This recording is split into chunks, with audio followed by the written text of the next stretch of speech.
നമുക്ക് രണ്ട് സുഹൃത്തുക്കളെ കിട്ടി. അപ്പോൾ തിരുവനന്തപുരത്ത് ഇന്നലെ വലിയ ജനക്കൂട്ടമായിരുന്നു. തിരുവനന്തപുരത്തിൻ്റെ വികസനം കാക്ഷിക്കുന്ന രഘുവേന്ദ്രൻ നായരാണ്. അപ്പോൾ എന്തെങ്കിലുമൊക്കെ നടക്കുമോ? നടക്കും. എന്താ പ്രതീക്ഷ നിങ്ങളുടെ? എനിക്കത് നല്ല രീതിയിൽ നടക്കും. ഇതിന് പ്രത്യേകിച്ച് ഞങ്ങളൊരു കത്ത് ഇന്ന് കൊടുക്കുന്നുണ്ട്. ആർക്ക് കൊടുക്കുന്നു കത്ത്? CM തന്നെ കൊടുക്കുക. കത്തിലെന്താ ആവശ്യം? തിരുവനന്തപുരത്ത് ഒരു ഗാർഡിയൻ മിനിസ്റ്ററിനെ അസൈൻ ചെയ്യണം. നേരത്തെ ഗാർഡിയൻ മിനിസ്റ്റർ ഉണ്ടോ? ഈ ഗാർഡിയൻ മിനിസ്റ്ററുടെ ജോലി എന്താ? തിരുവനന്തപുരത്ത് തന്നെ ഉണ്ടാവണമെന്നുള്ളതാണ്. അതല്ല, ഗാർഡിയൻ മിനിസ്റ്ററിന് ട്രിവാൻഡ്രത്ത് ഡെവലപ്മെൻറ്റിനെ കോടിക്കരിച്ച് കാര്യങ്ങൾ കൊണ്ടുപോകാനും പിന്നെ ഞങ്ങൾ വേറൊരു റിക്വസ്റ്റ് ഒരു വർഷം വരൂ. ഇത് നമ്മുടെ സുനിൽകുമാറാണ്, കേരള ഒളിമ്പിക്സ് അസോസിയേഷൻ്റെ പ്രസിഡന്റാണ്. ഇനിയിപ്പോൾ എന്തെങ്കിലുമൊക്കെ നടക്കുമോ? തീർച്ചയായിട്ടും ഇനി പ്രതീക്ഷയുണ്ട്. പുതിയ സ്പോർട്സ് മന്ത്രി ഇതൊരു പൊളിറ്റിക്കൽ അപ്പോയിന്റ്മെന്റ് ആണ്. ഇപ്പോൾ രാജിവെക്കേണ്ടി വരുമല്ലോ. ഇത് പൊളിറ്റിക്കൽ അല്ല, ഒളിമ്പിക് അല്ല, നോൺ പൊളിറ്റിക്കലാണ്. പൊളിറ്റിക്കലാണ്. തിരുവനന്തപുരത്ത് വലിയൊരു ഹോട്ടൽ ഉടമയൊക്കെയാ. പിന്നെ ശബ്ദം താഴ്ത്തി പറഞ്ഞാൽ അത്യാവശ്യം ബാറൊക്കെ ഉണ്ട്. അപ്പോൾ നമ്മുടെ ഇതിൽ രണ്ടാമത്തെ റിക്വസ്റ്റ് എന്ന് പറയുന്നത് ക്യാപിറ്റൽ റീജിയൻ ഡെവലപ്മെൻറ്റ് അതോറിറ്റി, ഒരു അതോറിറ്റിയെ ക്രിയേറ്റ് ചെയ്തിട്ട് ക്യാപിറ്റൽ റീജിയൻ, സിറ്റി മാത്രമല്ല, ക്യാപിറ്റൽ റീജിയൻ എന്ന് പറയുമ്പം തിരുവനന്തപുരം, കൊല്ലം, പത്തനംതിട്ട ആ ഏരിയയും പ്ലസ് കന്യാകുമാരി, തിരുനെൽവേലിയൊക്കെ ഉള്ളതുകൊണ്ട് ഒരു capital region development authority form ചെയ്തിട്ട് അതിനെ ചീഫ് സെക്രട്ടറി കീഴിൽ കൊണ്ടുവരിക. എന്നിട്ട് അതിനെ വലിയ വകുപ്പാണല്ലോ ഇത്. നേരത്തെ ഒന്നും ആരോടും പറഞ്ഞിട്ടില്ലല്ലോ ഇത്. ഇപ്പോഴാണല്ലോ ഇതൊക്കെ തോന്നുന്നത്. നേരത്തെ പറഞ്ഞു, പക്ഷേ ഇത് നടന്നില്ല. ഈ പ്രാവശ്യം നടപ്പിച്ച് എടുക്കാൻ പറ്റുന്ന ഒരു ഫീലിംഗാണ്. ഓക്കെ, അപ്പോൾ ഓൾ ദ ബെസ്റ്റ്. നടക്കട്ടെ, അത് നല്ല കാര്യമാണ്. തിരുവനന്തപുരം വികസിക്കട്ടെ. സുനിൽകുമാർ, അപ്പം പുതിയ സർക്കാർ വരുമ്പോൾ താങ്കളുടെ പ്രതീക്ഷ എന്താ? ഹോട്ടലിൻ്റെ കാര്യമല്ല ഞാൻ ചോദിക്കുന്നത്, ഒളിമ്പിക്സ് അസോസിയേഷൻ. ഒരു വളരെ ചെറുപ്പക്കാരനാണ് സ്പോർട്സ് മിനിസ്റ്ററായിട്ട് വന്നിട്ടുള്ളത്. ഏറ്റവും ഭംഗിയായിട്ട് നടക്കും. ഏറ്റവും സ്പോർട്സ് അതായിട്ട് ഡെവലപ്പ് ചെയ്യുമെന്ന് പ്രതീക്ഷിക്കുന്നു. വ്യവസായം സ്വന്തമായിട്ട് ഓരോരുത്തരെ പ്രതീക്ഷിക്കുന്നു. മന്ത്രിയെ നേരിട്ട് കണ്ടോ? ഇല്ല, ഇന്ന് കാണും. ഇമ്പോർട്ടൻ്റ് കാര്യം പറഞ്ഞില്ല, മറ്റേ നാഷണൽ മീറ്റിംഗ് കൂടെ വെച്ചാൽ അല്ല, അത് ഒളിമ്പിക് ഡേ സെലിബ്രേഷൻ ജൂൺ 23-നാണ്, ഇൻ്റർനാഷണൽ ഒളിമ്പിക് ഡേ. അത് നമ്മൾ ഇത്തവണ Asian Olympic association, Indian Olympic association സംയുക്തമായിട്ടാണ് നടത്തുന്നത്.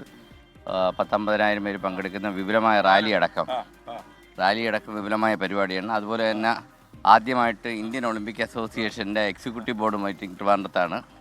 അങ്ങനെയൊക്കെ സംഭവം നടക്കാൻ പോവാ. അതുപോലെ ഇന്നിപ്പോൾ മന്ത്രി കാണുന്നില്ലേ പറഞ്ഞു? ഇന്ത്യൻ പ്രസിഡന്റിനെ കൊണ്ടുവരാനുള്ളൊരു ശ്രമമുണ്ട്. ഇന്ത്യൻ ഒളിമ്പിക് സമ്മതിച്ചിട്ട് പറഞ്ഞാൽ മതി. അല്ല, ഇന്ത്യൻ ഒളിമ്പിക് അസോസിയേഷൻ നടത്തിക്കൊണ്ടിരിക്കുകയാണ്, ഞാനല്ല.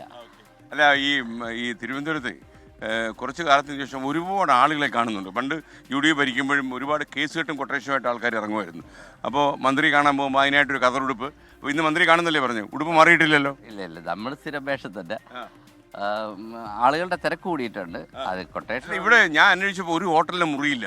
4-5 ദിവസത്തിന് മുമ്പേ തന്നെ ബുക്ക് ചെയ്തിരിക്കുക. നമ്മുടെ ഹോട്ടലിലും എങ്ങനെ അവസ്ഥ? എല്ലായിടത്തും തിരക്കുണ്ട്. മൊത്തമില്ല. ഇനിയിപ്പോൾ ഇതങ്ങ് നീണ്ടു നിൽക്കും.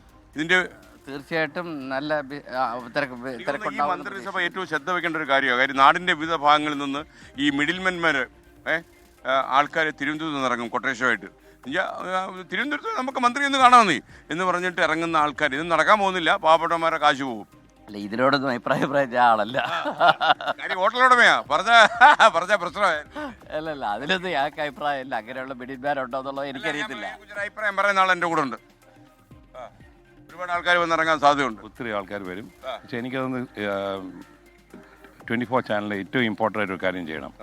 ഈ തൊട്ടടുത്താണ് മ്യൂസിയം പോലീസ് സ്റ്റേഷൻ. അതിന് തൊട്ട് മുമ്പേ കിടക്കുന്ന ഇടിച്ച വാഹനങ്ങൾ റോഡിൽ കയറി 5 മീറ്ററായി. കേരളത്തിൽ ഒട്ടാകെ ഇതുണ്ട്. ഇത് മാറ്റണം. ഇത് ഇങ്ങനെ എവിടെ കൊണ്ട് കളയും? അവർക്ക് പോലീസിൻ്റെ അവരുടെ പോലീസ് ഗ്രൗണ്ട് ഉണ്ട്, പോലീസ് അവർ പല സ്ഥലമുണ്ട്. ഇത് നിങ്ങളുടെ കൃഷ്ണദാസ് റോഡല്ലേ നിങ്ങളുടെ സുഹൃത്തു കൂടിയായ രമേശ് ചെന്നിത്തല ആഭ്യന്തരമന്ത്രി താമസിക്കുന്നത്? അതിലൂടെ പറഞ്ഞുകൂടായിരുന്നു? ഇപ്പം വന്നിട്ടുണ്ട്, ഇപ്പോൾ പറയും. അതിൽ രമേശ് ചെന്നിത്തല നമ്മുടെ റിക്വസ്റ്റാണ്. ഇത് ശരിക്കും മ്യൂസിയം പോലീസ് സ്റ്റേഷൻ്റെ ഒരു അഴക് തന്നെ ഈ പഴയുള്ള പിടിച്ച വണ്ടികളൊക്കെ നശിപ്പിക്കുന്നുണ്ട്. അത് എടുത്തു മാറ്റാനൊരു മന്ത്രിയുടെ ആവശ്യമില്ല. എന്നാൽ പോലും മന്ത്രി ഒരു ഉത്തരവിട്ടാൽ അത് ക്ലീൻ അല്ലേ?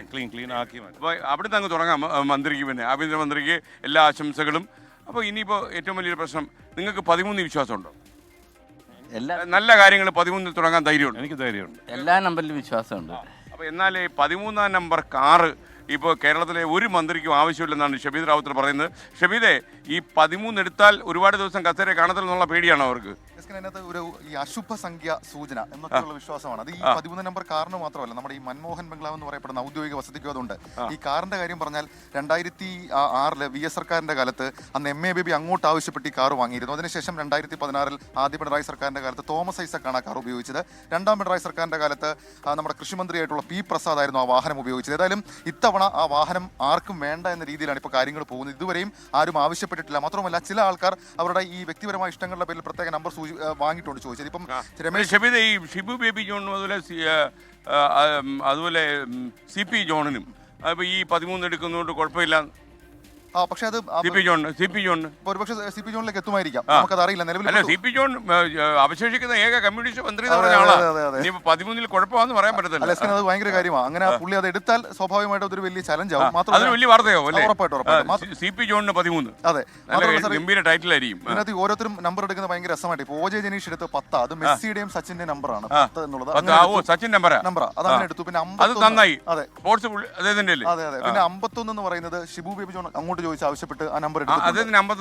അതെന്താണ് കഥയെന്ന് അറിയില്ല. ഇനി അദ്ദേഹത്തെ കാണുമ്പോൾ നേരിട്ട് വയ്ക്കണം. പക്ഷെ പുള്ളിക്ക് 51 അതെന്താ കഥയെന്ന് അറിയില്ല സാർ. ചെന്നിത്തല നമ്പർ 21 കാരണം നമ്പർ 21. അപ്പൊ അങ്ങനെ പലരും അങ്ങോട്ട് ആവശ്യപ്പെട്ടു. പക്ഷെ 13 മാത്രം ആവശ്യക്കാരില്ല. ഇനി ഏതെങ്കിലും തരത്തിൽ ആരെങ്കിലും എടുക്കുമോ? എടുക്കാതിരുന്ന ലേലത്തിൽ വയ്ക്കുമോ? അത് ടൂറിസം വകുപ്പിന് ഉപയോഗിക്കാം. ചെറിയ വിലക്കാണ് ലേലത്തിൽ പിടിച്ചാലോ? അത് ലേലത്തിൽ പിടിച്ചാൽ നന്നായിരിക്കും. കാരണം അത് കേരള ചരിത്രത്തിൽ, രാഷ്ട്രീയ ചരിത്രത്തിൽ വലിയ സംഭവമാണ് നമ്പർ. അതേപോലെ ഈ മൻമോഹൻ ഒരു കാർ ഇങ്ങനെ അനാഥമാവുന്ന ഒരിക്കലും അല്ലേ നമ്പർ വെച്ച് മാത്രം സാർ, അത് ഭയങ്കര വിശ്വാസമാണ്, ഒരു വിശ്വാസത്തിന്റെ പ്രശ്നമാണ്. ഇനി എന്തെങ്കിലും സംഭവിക്കും എന്നുള്ളത്. പക്ഷേ P പ്രസാദ് ആയിരുന്നു കഴിഞ്ഞ തവണ ഉപയോഗിച്ചത്. അദ്ദേഹം ഇത്തവണ MLA ആയിട്ട് ജയിക്കുകയും ചെയ്തു. അപ്പൊ നമ്മൾ അതുകൊണ്ട് കുഴപ്പമില്ല. പ്രസാദ് നമ്മുടെ നാട്ടുകാരൻ കൂടി. അപ്പൊ അദ്ദേഹത്തെ നമ്മൾ സംസാരിക്കുമ്പോൾ അദ്ദേഹത്തിന് അതിലൊന്നും വിശ്വാസം ഇല്ലാത്തതുകൊണ്ടാണ് സാർ. ഏതായാലും ഇത്തവണ ഇതുവരെ അങ്ങനെ പോയിട്ടില്ല. ഇനി അത് ആരെടുക്കും എന്നുള്ളത് ഏറ്റവും വലിയ ചോദ്യമാണ്. എന്തായാലും ഷെബിന്ന് ഫോളോ ചെയ്തു. ആർക്കും വേണ്ടാത്തതുകൊണ്ട് നമ്മൾ ലേലത്തിൽ പിടിക്കണം. നമുക്ക്